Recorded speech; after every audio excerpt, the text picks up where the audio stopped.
This bull market has strengthened. It has deflected all kinds of bad news. The doubling in interest rates in the first quarter, the Archegos leverage blow up in the ecosystem, which many thought could cause systemic problems. We've been through tax hike discussions, which sounded pretty onerous in terms of their impact on capital.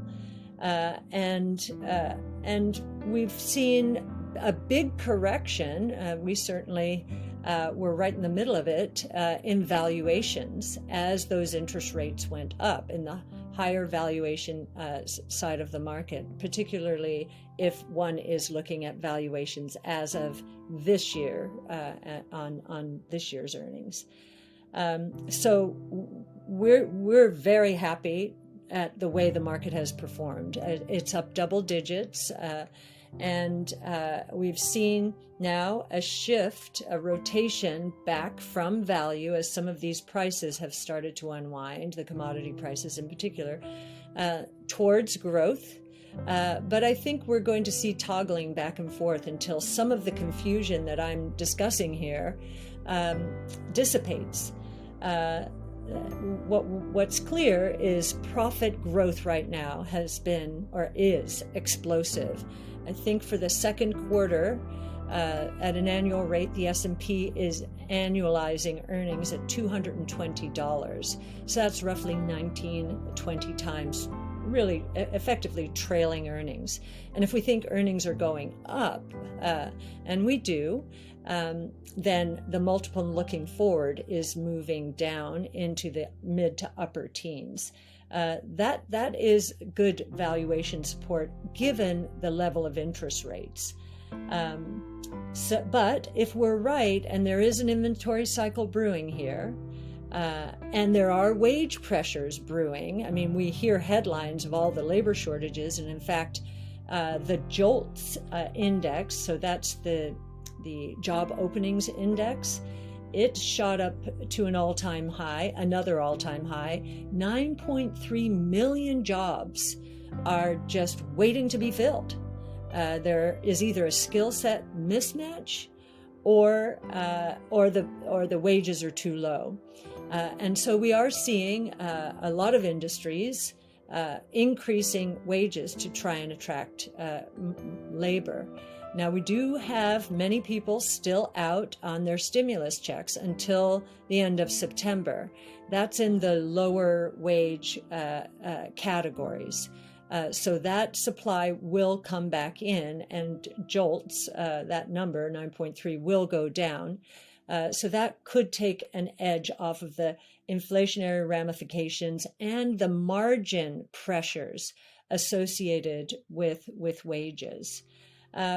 And I do believe if we do go through this inventory cycle, and we see some profit pressure caused by costs, especially wages, that the market will become more discerning. I think that the shift towards growth will gain more momentum if this happens, because cyclical earnings growth will provide less competition. I do believe that what's going on in the bond market, this big surprise, it's really the flip side of the surprise that I witnessed when I first started in the business in the late 70s. I remember I used to deliver, and everything was by hand. There were no computers. In the late 70s, I used to deliver the inflation reading it was the first or second Friday of every month. And my boss at the time just didn't believe the inflation numbers, but the bond market was getting it right. He just didn't believe that the numbers were right and thought they would correct and that the interest rates would come back down. I think we might be on the flip of that right now. The bond market is signaling there are more deflationary pressures brewing out there, we believe, than most investors appreciate.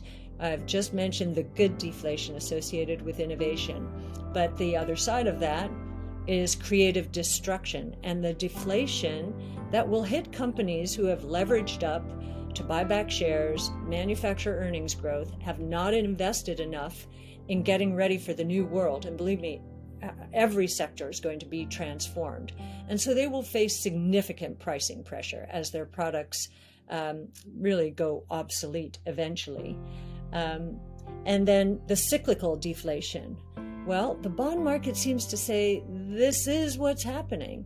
And if that is true, because most people don't believe 1.5% is a real interest rate, they've been normalizing, I think, in terms of the way multiples have worked out in the market, the equity market.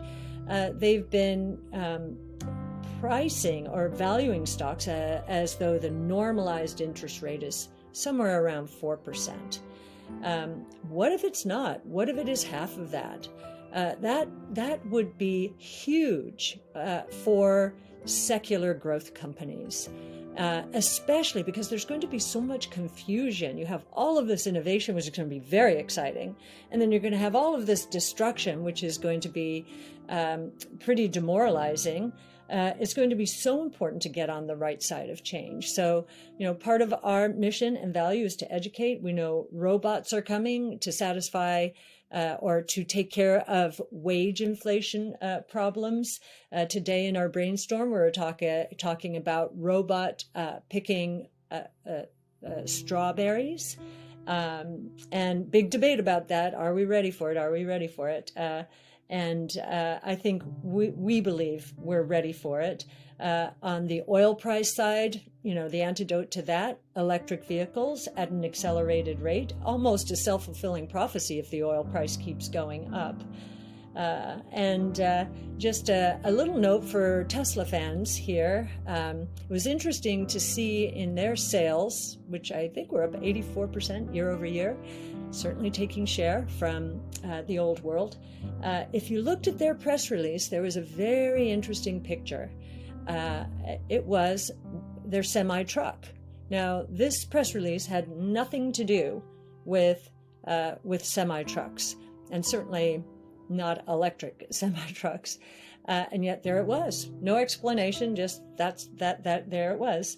And I do think it's because of some of the Too Simple and the Plus and the Aurora deals that are coming out. And Tesla's basically there just reminding everybody that, these companies think they have an autonomous truck business. Just you wait. And I was happy to see that, actually. And then finally, I just want to, on the crypto side, address a question that we've been getting quite frequently. You can tell how convinced we are that deflation is the higher probability. And we know that's way out of consensus, and that's where we like to be. But many wonder how we could be positive at all about Bitcoin if we're not worried about inflation. Well, I think 08, 09 is a very good reason why. Why did 08, 09 almost melt the financial world down? It did so because of counterparty risk. And what we've just seen in the crypto market is really interesting. It's been cut in half, 2 trillion to 1 trillion, the ecosystem, in the last few months, just cut in half. Can you imagine what would happen if our equity prices, bond prices were cut in half in the span of a few months with all the leverage out there?